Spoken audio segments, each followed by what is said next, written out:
Welcome back to the Tap and Go, where we tap into curious minds and go and apply the lessons we learn. Today, I'm with my good friend Broderick, who's currently the head coach of Brazil Women's Sevens. Mate, welcome to the Tap and Go.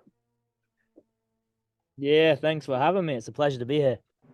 Mate, I love what you've got to share today, mate.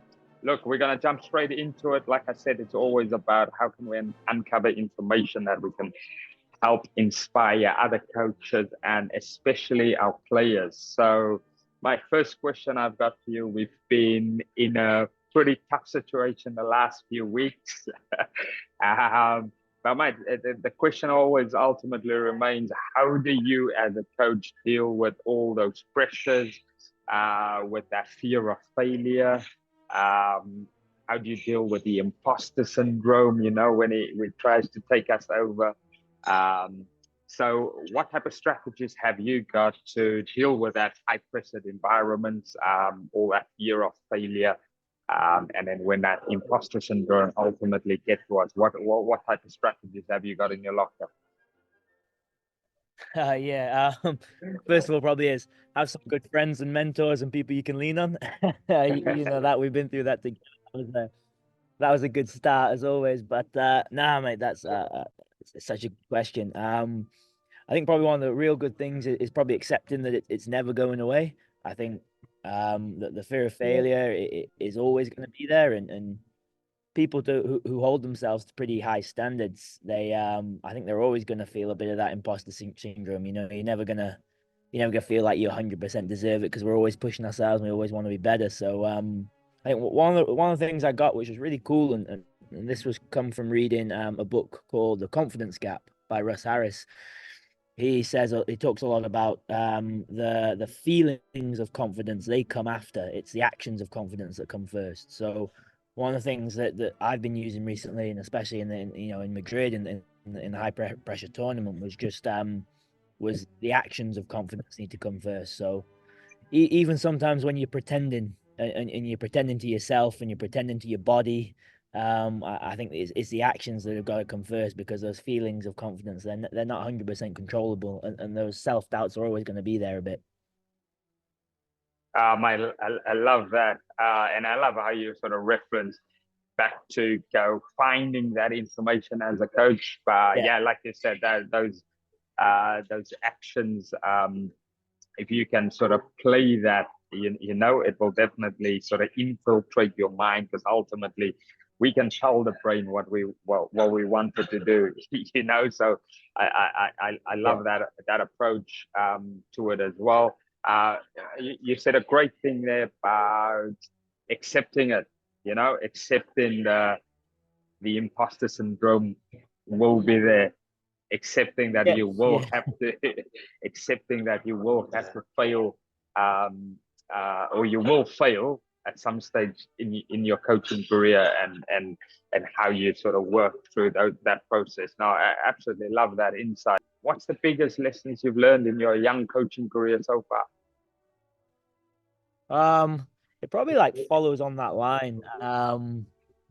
Like you're never as good as you think you are, and you're never as bad as you think you are. Like everything kind of, things balance out. There are moments when you're on a high, and you kind of think, "Yep, I've made it. I've done it. I'm the best coach in the world." And then you got moments where you're like, "Wow, I do not know anything. I do not deserve to be here." Like, I think the most that you can like be able to keep yourself on a like a 6 out of 10, a 6 out of 10 of never getting too high, never getting too low, because that's the reality of coaching, right? Like you're gonna lose games, and you're gonna make mistakes, and you're gonna have failures. So I think one of the things that really helped me in these last few years have been trying to accept that again. Like you're never as good as you think you are after a win, and you're never as bad as you think you are after a loss. That everything does start to balance out after a while.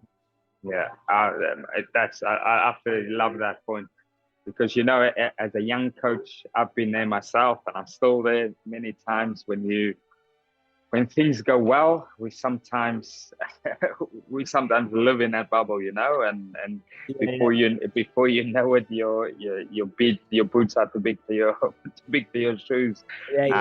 and There then you go. and then you get humbly grounded with some of the coaching stuff that do happen. So yeah, it's and it links nicely to your first point. Yeah, you just gotta accept, you know, you gotta accept, and you gotta be hungry to learn, and you gotta be willing to put yourself in sort of difficult, vulnerable situations. But I think the most important thing, as you alluded to there, is we have to stay humble as coaches, you know, and then count your blessings along the way. Yeah, like, I think, mate, like a sport and winning, it's an ungrateful business, and I think probably one of the big things that I've learned as well is, and it's been really good, it is not being afraid to ask for help, and especially in the moments when you're winning. Like, you know, there's a tendency to just reach out for people when we're in a low spot, but you know, when you're winning, that's also moments where you want to be reaching out and keep growing. You know, like you got to be humble in every moment. So like being willing to reach out and ask for help and say, hang on, I probably don't know enough here. You know, I got a couple of blind spots that I need filling in. Like they've been big moments for me as well as a coach. Yeah. Oh, mate, that's yeah, and that's probably the biggest thing I've learned from you. When obviously we've been on a long journey the last 3-4 years, and then yeah, that level of vulnerability to open the doors, especially opening that door for me to come in and come and try and fill that blind spots, and equally me going to my mentors and go, look, can you help me fill my blind spot so I can Yeah. go and help can go and help Wolf fill his blind spot. So you know that's definitely it's a vital point. Any coaches listening to this, or even players as well, go and find your network, find a network of people that's better than you, that's going to ultimately help you improve. So no, it's a valid point. You can give any young coach a piece of advice that wants to be a professional coach, what would that piece of advice be?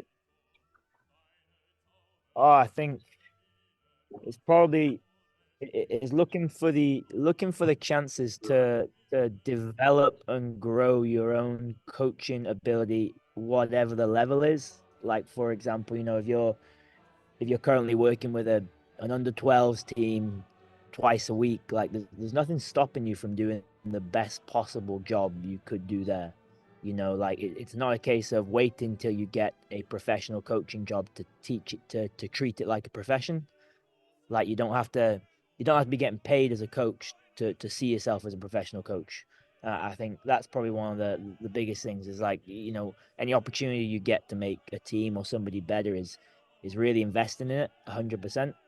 You know, and that just creates a good mindset and a good you know, you almost build up, you deserve the chance to then actually get paid to do what we do, because you know, there's a lot of people out who do it for the love, and that's awesome, but you know, people who have got aspirations to do this as a profession, like you can't wait till you're getting paid to do it. Like you really got to invest in it and invest in the people you work with, and take it seriously, you know, and see it as a responsibility, you know, before you actually make your living off it.